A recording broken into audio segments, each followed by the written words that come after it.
मतलब वसुदेव विश्व को अपना कुटुंब मानते रहे और कुटुंब के साथ साथ मतलब सर्वे भवन्तु सुखिनः सर्वे सन्तु निरामया का संदेश या धौः शांति अंतरिक्ष शांति वनस्पतयः शांति विश्वे देवा शांति ब्रह्म शांति सर्वगुण शांति का संदेश भारत का अनादि अमर से वेदों की संस्कृति करती रही। कभी मैक्स मूलर, शेक्सपियर, लेनिन जैसे 26 वैदेशिक विद्वानों ने वेदों की ऋचाओं को मवेशियों चरवाहों के वाक्य कहा था, लेकिन विश्व पटल पर चाहे लंदन हो, अमेरिका की सीनेट हो, फ्रांस हो, जर्मनी हो, आज वहां की कार्रवाई वेदों के ऋचाओं से प्रारंभ होती है, क्योंकि वेद का ही ऐसा अनुसरण है, वेद के ही ऐसे सिद्धांत है जो दुनिया में नफरत, हिंसा, घृणा से छुटकारा दिला सकते हैं। वसुधैव कुटुंबकम की भावना या समरसता का संदेश वेद ही ऐसा है, और वेद वो ज्ञान की विधा है जो दुनिया में सबसे प्राचीन पुरातन है, जिसके दृष्टा के रूप में ऋषि वही मंत्र दृष्टारा नातु कारका, ऋषियों ने समाधि की स्थिति में देखा, जिसको उवट, शरणाचार्य, महीधर जैसे व्यक्तियों ने अपनी लेखनी के माध्यम से वेदों के गूढ़ रहस्यों को निरूपित और वर्णित करते हुए दुनिया को अजय माना था। वेद में ऋषि, देवता, छंद की जो संहिता है, जिसको वेदत्रय हम कहते हैं, शुक्ल, यजुर और साम, ऐसे वेदों की जो 4 पोथियों का नाम वेद नहीं था, जो 1131 शाखात्मक ज्ञान का अक्षय भंडार था, जिसमें मंत्र भाग था, संहिता और आरण्यक जो उपनिषद के रूप में था, जिसको हम ब्रह्म विद्या के रूप में, जिसको उपनिषदकारों ने, आचार्य शंकर ने जब इस धरा पर अवैदिक मत का तांडव नर्तन होने लगा, ब्राह्मणों के मुखों से वेद की ध्वनि मंद पड़ जाती है, प्रज्वलित यज्ञ कुंड की अग्नि को एक तरह से प्रक्षिप्त हो जाता है, सुषुप्त हो जाता है, तो उस समय आदि शंकराचार्य ने अष्टवर्षे चतुर्वेदों, 8 वर्ष की अवस्था में चारों वेदों का अध्ययन करते हुए और उन सभा में अनेक तरह के अवैदिक मतों के धर्माचार्यों से संवाद करते हुए, शास्त्रार्थ करते हुए, न्याय मृत अद्वैत सिद्धि खंडन खंड खाद्यम वेदांत के उन रहस्यों के माध्यम से दुनिया के जितने सिद्धांत थे उनको खंडन करते हुए वैदिक और अद्वैत मत को स्थापित करते हुए, और सबके अंदर ईशावास्यमिदं सर्वं यत्किंचित् जगत्यां जगत तेन त्यक्ता भुंजीथा मागधा कस धनम सब में हो सिया राम मैं सब जगह जानी करहूं प्रणाम जोरी रूपानी। हर व्यक्ति के अंदर उस परम सत्ता का उन्होंने दर्शन कराया। एक तरफ कृपालिक, तांत्रिक जैसे अनेक मत, जहां वो कहते थे मध्यम मीन मुद्राचा मैथुन मेवचा मकारम पंचकम प्राहु योगी नाम मुक्तिदायकम, उस पंच मकार का उन्होंने खंडन करते हुए बाह्य जगत के अपने शरीर के अंदर ही उनको उन्होंने उद्भाषित किया था। गुदस्ती और निकस्ती के मध्य से कुंड कुंडली को जागृत करते हुए,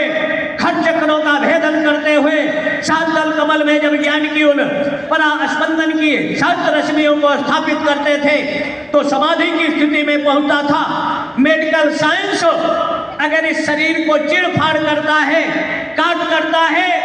तो चक्रों के बारे में उसको बोध नहीं होगा, लेकिन सनातन धर्म के जो अवलंबी है, पतंजलि योग दर्शन को आधार लेते हुए जब साधना करता है और कुंडली आपके शांतल कमल में स्थापित होती है, तो अक्षय ऊर्जा के जो 6 केंद्र थे साधक उसको जान सकता है, लेकिन मेडिकल साइंस उसके बारे में 0 है। जैसे पावर हाउस से बिजली की सप्लाई, जितने पावर का आप चाहें प्रकाश पैदा कर सकते हो, तो वैसे यदि पिंडे तद ब्रह्मांडे, विश्व ब्रह्मांड में कहाँ क्या घटित होने वाला है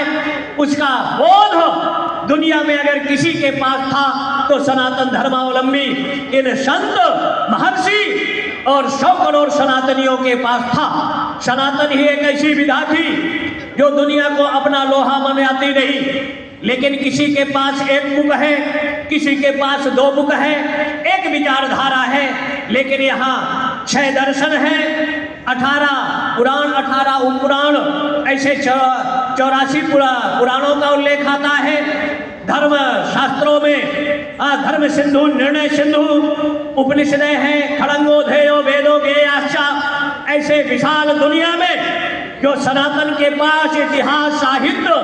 ज्ञान का अक्षय क्षेत्र है, शायद दुनिया में किसी के पास हो, और उसके बावजूद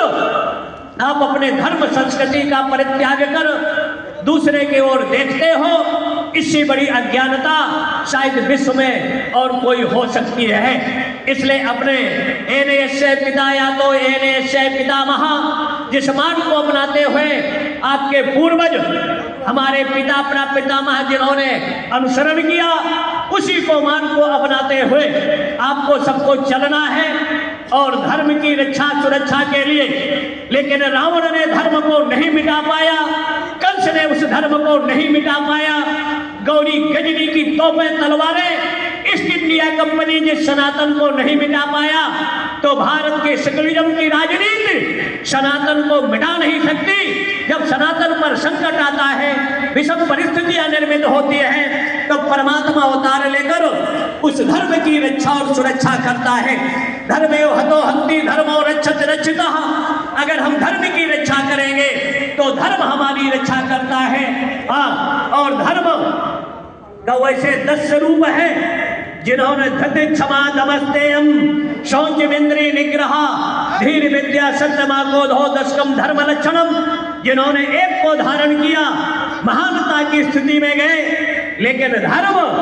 जैसे अग्नि का धर्म दाहकत्व और प्रकाशत्व है, तो जब तक मनुष्य के अंदर धर्म है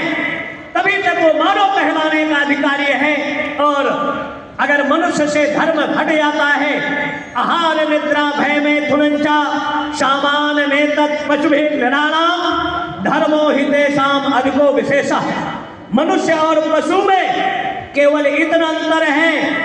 कि मनुष्य विचार करता है, ये मेरी माँ है, ये मेरी बहन है, ये मेरे चाचा हैं, ताऊ हैं, परदादा हैं, ये विचार करता है। लेकिन पशु विचार नहीं करता कि ये मेरी बहन आदि, वो संपर्क करना चाहता है, लेकिन धर्म का ही विशेषता है। और अगर देखा जाए तो धनानि भूमो पशवश्च गोष्ठे नारी ग्रहा द्वार जना श्मशाने देहकृतायाम परलोक मार्गे धर्मानुगो गच्छति जीवयेकः। धर्म है जो आपकी लोक में रक्षा करता है और परलोक में भी सहायक है। इसलिए अगर धर्म के रास्ते पर चलकर